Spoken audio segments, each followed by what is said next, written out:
Baik, bismillahirrahmanirrahim. Selamat pagi sampai dengan malam. Assalamualaikum warahmatullahi wabarakatuh. Adik-adik mahasiswa, kalau adik-adik kemudian melihat, menonton, menyaksikan video ini, tentunya kita sudah memasuki pekan ke-6 atau minggu ke-6 mata kuliah pendidikan bahasa Indonesia atau bahasa Indonesia yang dipergunakan dalam karya tulis ilmiah.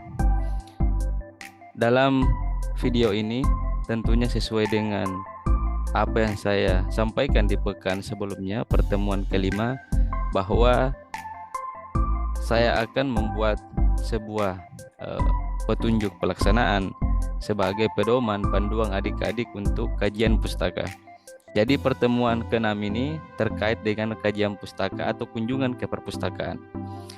Ada beberapa yang adik-adik harus pahami, ketahui sebelum memasuki perpustakaan secara langsung, berkunjung ke perpustakaan secara langsung, ataukah Anda searching by digital perpustakaan.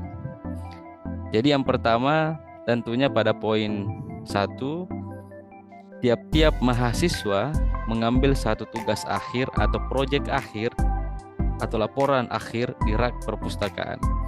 Pilih satu yang menurut saudara menarik untuk dibaca dan sesuai dengan bidang keilmuan yang diminati. Jadi mudahnya seperti ini. Karena kan selembaran atau tugas akhir di perpustakaan sangat banyak, kemudian Anda silahkan pilih satu saja yang kemudian menurut adik-adik, perspektif adik-adik ini menarik untuk saya baca. Saya mendapatkan informasi baru, ataukah kemudian Anda dengan membaca topiknya Anda tertarik, ataukah Anda penasaran dengan apa yang dibahas oleh si penulis dalam laporan tugas akhir itu. Setelah Anda memilih satu tugas akhir itu, dan tentunya yang urgent, prioritas adalah Anda memilih satu tugas akhir itu disesuaikan dengan bidang keilmuan adik-adik. Kalau Anda jurusan analisis kimia, otomatis mengambil atau mencari tugas akhir yang berkaitan dengan itu. Begitupun dengan teman-teman di prodi Telkom, Elektro, TRKB ya. Itu yang pertama, poin pertama. Kemudian melangkah ke poin kedua. Setelah mendapatkan scan lembaran judul dengan aplikasi scanner Android. Jadi di Android atau di Play Store, kalau adik-adik sudah punya, otomatis dalam menggunakan sangat mudah. Kemudian kalau adik-adik belum install atau belum memiliki terinstall di Android adik-adik, maka kemudian topik itu, judul itu, halaman sampul itu kemudian adik-adik harus scan ya, harus scan itu sebagai pengerjaan di awal. Jadi di akhir slide ini ada format penulisan. Yang saya bahasakan di poin 1 dan 2 ini terkait petunjuk pelaksanaan ketika adik-adik berkunjung ke perpustakaan. Jadi scan halaman sampul pada tugas akhir itu otomatis dengan kerapihan dan detail keseluruhan bacaan. Jadi mengapa menggunakan scanner aplikasi itu? Kenapa tidak potret by kamera bawaan pada HP? Karena foto atau kamera bawaan pada HP terkadang tidak lurus dan tidak simetris dan seterusnya. Sedangkan pakai aplikasi scanner itu bisa menyesuaikan kerapihan dan seterusnya. Itu ya. Kemudian poin ketiga atau langkah selanjutnya, salin dan pahami isi bahasan abstrak. Apakah yang ingin disampaikan di setiap paragrafnya? Ataukah apakah yang ingin disampaikan di setiap kalimatnya? Jadi 3 tahun berikut ini, 3 tahun yang lalu, saya aktif mendampingi mahasiswa berbagai jurusan ke perpustakaan. Dari yang saya baca, abstrak yang dituliskan oleh adik-adik mahasiswa mungkin adalah kakak senior Anda, kakak tingkat Anda di kampus kita, Politeknik Negeri Ujung Pandang. Kemudian menuliskan abstrak itu bervariasi, beragam. Ada yang menuliskan abstrak 3 paragraf, 4 paragraf, 5 paragraf, bahkan 1 paragraf. Kalau kemudian Anda mendapatkan 3 paragraf, yang Anda harus lakukan selain menyalin. Jadi Anda harus mengetik ulang semua dan mirip dengan apa yang dibuat oleh si penulis itu. Anda tulis ulang, kemudian Anda komentari di setiap paragrafnya. Kalau itu berbentuk paragraf, apa sih yang ingin disampaikan di paragraf pertama, apa yang ingin disampaikan di paragraf kedua, dan seterusnya. Kemudian kalau dia dalam satu paragraf, berarti Anda harus lebih mahir dan dalam detail melihat itu, apa sih yang ingin disampaikan di setiap kalimatnya, kalimat 1, 2, 3, dan seterusnya. Jadi setelah Anda membuat salinan baru, Anda diminta untuk mengomentari di setiap paragraf atau di setiap kalimat. Jadi beragamnya penulisan abstrak pada tugas akhir yang dilakukan oleh mahasiswa yang mungkin saat ini sudah selesai. Kemudian poin keempat, memasuki bab 1. Jadi bab 1 ini selalu membahas terkait pendahuluan latar belakang. Jadi bab 1 itu selain Anda membaca dengan lugas ke semua isian dari bab 1, ke semua muatan dari bab 1, adik-adik harus membaca, memahami apa yang adik-adik harus lakukan selain membaca dan memahami dengan baik. Ini poinnya. Jadi latar belakang itu seharusnya seyogianya memuat alasan memilih topik.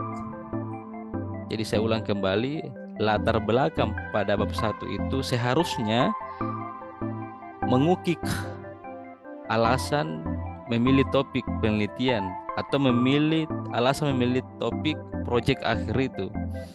Jadi kalau kemudian dengan judul diversifikasi limbah diversifikasi serbuk gergaji dan dedak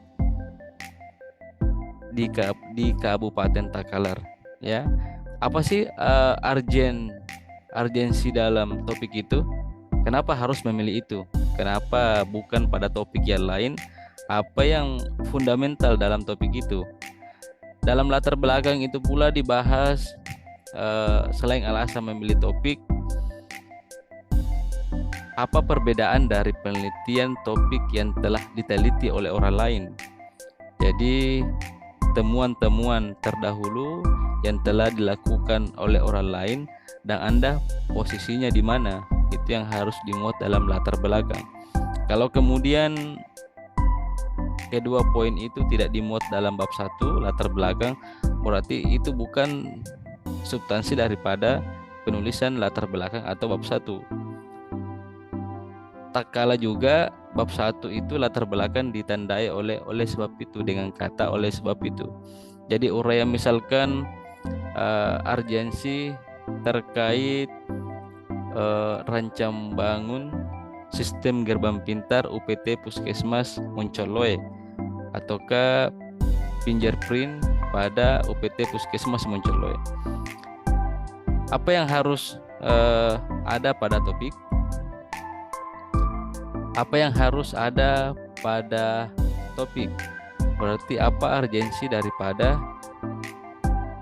rancang bangun itu? Apakah sudah ada sebelumnya ataukah baru Anda yang mau membuat gagasan itu? Jadi Anda harus memperlihatkan di mana posisi Anda.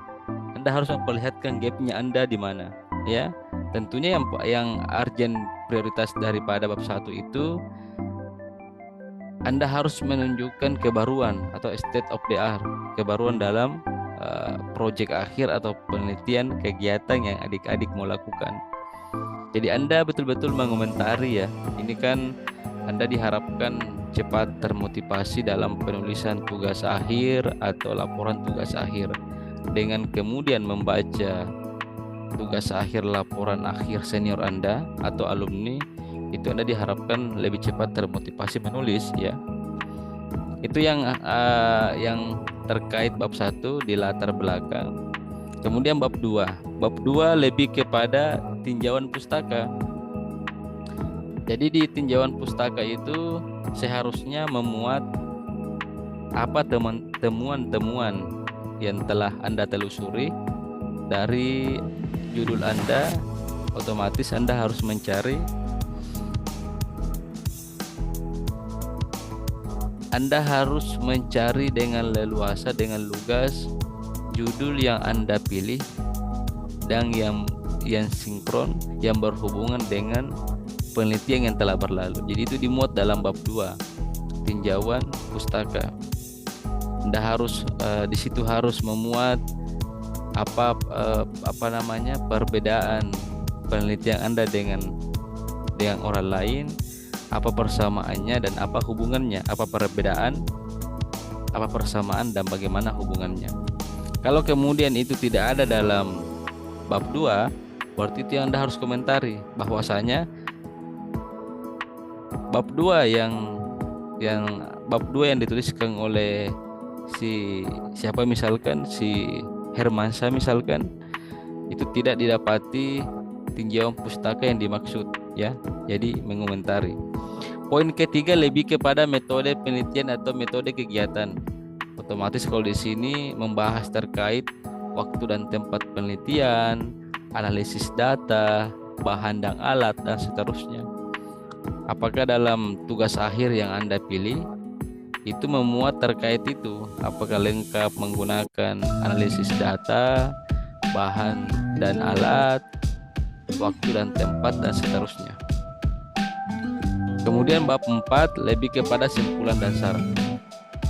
Seyogianya dalam penulisan simpulan dan saran, simpulan itu kemudian bukan mengambil kalimat atau paragraf sebelumnya, bukan mengambil paragraf atau kalimat pada bab 1, bab 2, dan bab-bab sebelumnya, tapi mengurai kembali atau membuat pernyataan baru yang tidak pernah kita singgung di pembahasan sebelumnya.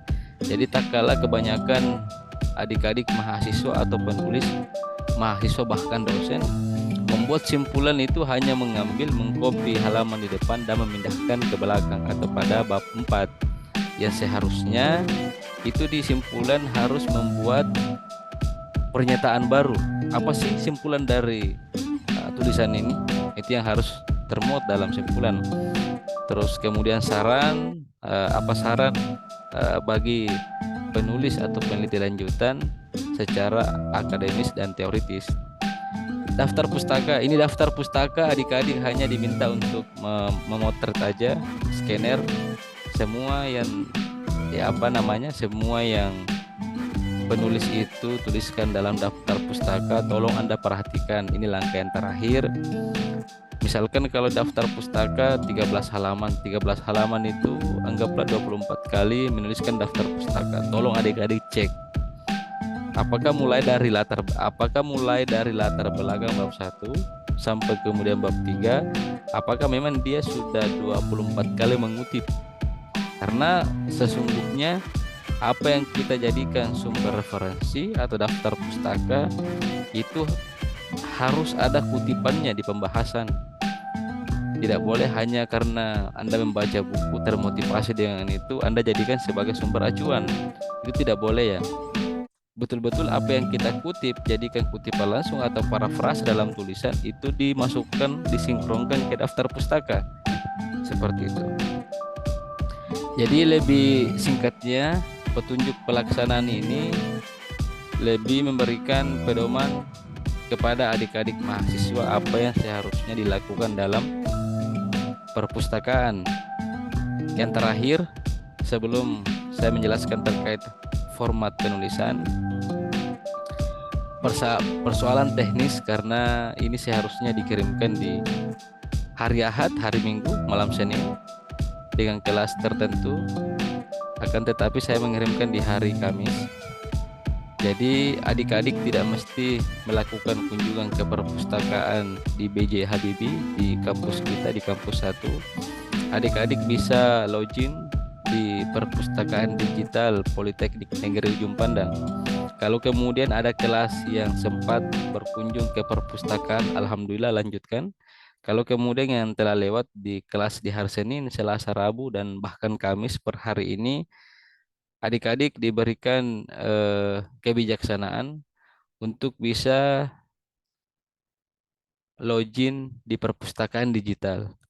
Jadi tetap menggunakan format atau petunjuk pelaksanaan ini. Bedanya ada yang langsung ke perpustakaan secara tatap muka dan ada yang login menggunakan perpustakaan digital. Semoga adik-adik paham apa yang dibahasakan pada petunjuk pelaksanaan. Yang terakhir lampiran ya. Saya tidak tuliskan, saya lisankan aja. Bahwa pada lampiran itu adik-adik diperkenankan untuk memotret foto atau selfie pada lokasi perpustakaan. Jadi bisa Anda potret dalam suasana perpustakaan dengan tugas akhir yang Anda miliki atau potret dengan Anda punya PC atau laptop. Kalau Anda berkunjung dengan digital perpustakaan berarti foto dengan laptopnya ketika login di digital perpustakaan. Itu mungkin terakhir terkait format penulisan. Jadi kalau ada yang ingin diketik, tentunya ada yang diketik itu menggunakan font Tahoma 12, 12 pada uraian, 14 pada judul dan subjudul. Jadi kalau dia berbentuk paragraf, kalimat itu dengan font Tahoma dengan besaran huruf 12. Spasi 1,5, margin bisa Anda lihat ya. Entahkah Anda menyebutnya 3433 atau 3343. Size kertas A4 dan seterusnya. Yang terakhir deadline Minggu 15 September 2023 pukul 23.59 waktu Indonesia Sulawesi. Itu mungkin yang sempat saya jelaskan kepada adik-adik. Saya berharap dengan Anda berkunjung ke perpustakaan baik secara langsung maupun daring maupun offline sama saja. Saya berharap banyak berharap adik-adik cepat termotivasi untuk menuliskan laporan akhir atau tugas akhir dengan tentunya melihat tulisan-tulisan senior Anda di perpustakaan. Saya kira demikian. Terima kasih. Salam sehat dari saya. Billahi fisabilil haq, fastabiqul khairat. Wassalamualaikum warahmatullahi wabarakatuh.